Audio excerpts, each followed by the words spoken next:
Jesus de Nazaré foi uma figura fantástica. Como homem, ele falou coisas tremendas, ele viveu de uma forma excelente.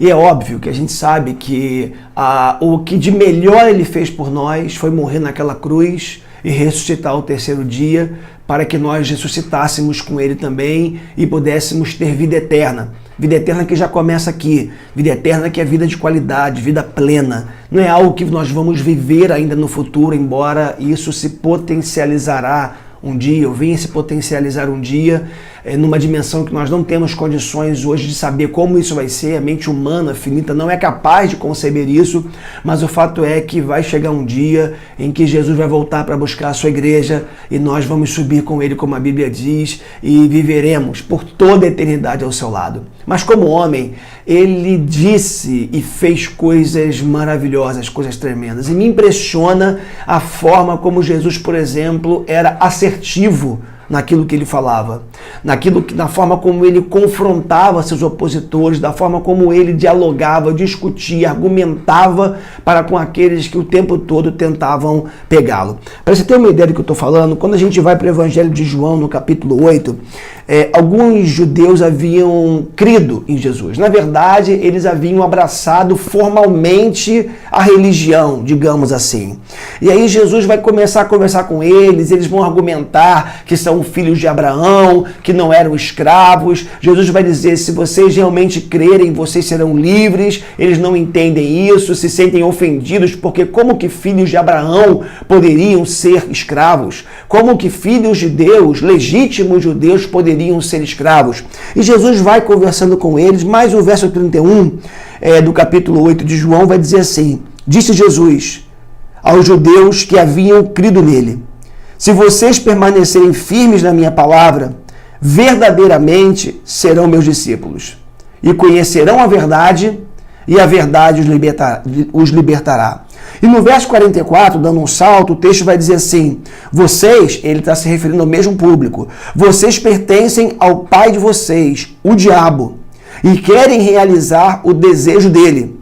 Ele foi homicida desde o princípio, e não se apegou à verdade, pois não há verdade nele. Quando mente, fala a sua própria língua, pois é mentiroso e pai da mentira. No entanto, vocês não creem em mim, porque lhes digo a verdade. Olha que coisa fantástica. Jesus está fazendo um contraponto aqui entre verdade e mentira. Ele está dizendo, eu sou a verdade, eu digo a verdade. E conhecereis a verdade vos libertará. Mas vocês não querem dar ouvidos à verdade. Vocês querem ficar com o pai de vocês, o diabo, que é o pai da mentira. Homicida desde o início e o pai da mentira. A gente vive num mundo de mentiras. A gente vive num mundo de farsas, não é verdade? Eu sempre digo isso, olha o Facebook. Olha o que a gente posta no Facebook. Dificilmente alguém posta o seu lado feio, o seu lado sombrio. Ninguém acorda de manhã descabelado, cheio de remela e começa a dar bom dia para as pessoas no Facebook. A gente não aparece de pijama, aquela camisa do político rasgada, do time de futebol toda desbotada. A gente não aparece assim no Facebook. A gente bota a nossa melhor roupa, a gente penteia o cabelo, a gente dá, como a gente diz, um tapa no visual, a gente aparece na balada, aparece sorrindo com os amigos, enfim. É isso que acontece. Porque nós vivemos num mundo de mentiras. E muitos, além de viver num mundo de mentiras, vivem falando mentiras. Vivem contando mentiras. E isso se dá de muitas formas, né? A mentira é que as pessoas proferem nos seus lábios, as falácias, né? Os sofismas, que são os argumentos falaciosos, que têm aparência de verdade, mas são para enganar. No mundo político isso é muito comum, não é verdade? No mundo religioso isso é muito comum, diga-se de passagem, quando alguns prometem o que Deus não promete, visando seus próprios interesses. A sedução intelectual, a sedução moral, a sedução por aquilo que Deus pretensamente pode fazer. O fato é que existe muita mentira nos nossos dias, mas Jesus está dizendo que o diabo é o pai da mentira e ele é o pai da verdade. E aí, qual é o chamado de Deus para nós? Para que nós sejamos verdadeiros em tudo. Para que nós sejamos verdadeiros, por exemplo, quando o telefone tocar e a gente não quer falar com uma pessoa, a gente não mandar nosso filho lá e dizer, ó, diz que eu não estou. Diz que eu não estou. A gente ser verdadeiro, por exemplo, quando o nosso filho de 8, 9 anos fala, pai, eu quero ter um Facebook. Aí você vai lá fazer o Facebook e você percebe que tem uma idade mínima. Aí você mente a idade do seu filho e faz um Facebook para ele. Irmãos, queridos, amigos, isso é inadmissível, isso é mentira.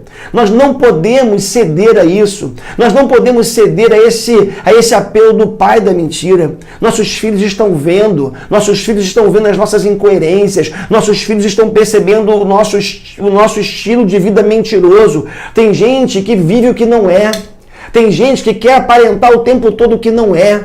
E isso é uma grande tragédia para a nossa própria vida, porque vivemos uma farsa e para a vida daqueles que vêm depois de nós, como os nossos filhos que estão nos olhando o tempo todo. Ah, e tem um detalhe, o mentiroso, ele é pego sempre.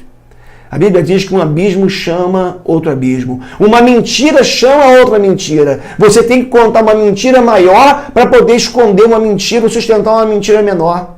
E aí, o problema é que está todo mundo vendo muitas vezes que nós somos mentirosos, que não agimos com a verdade. E a gente não está percebendo isso. Então, que nós optemos hoje por vivermos na verdade, com aquele que é o Pai da verdade, e não na mentira, fazendo aquilo que o diabo, o pai da mentira, sabe fazer muito bem e tem induzido muitos a viverem assim. Que Deus nos abençoe e nos ajude a viver na verdade o tempo todo. Forte abraço.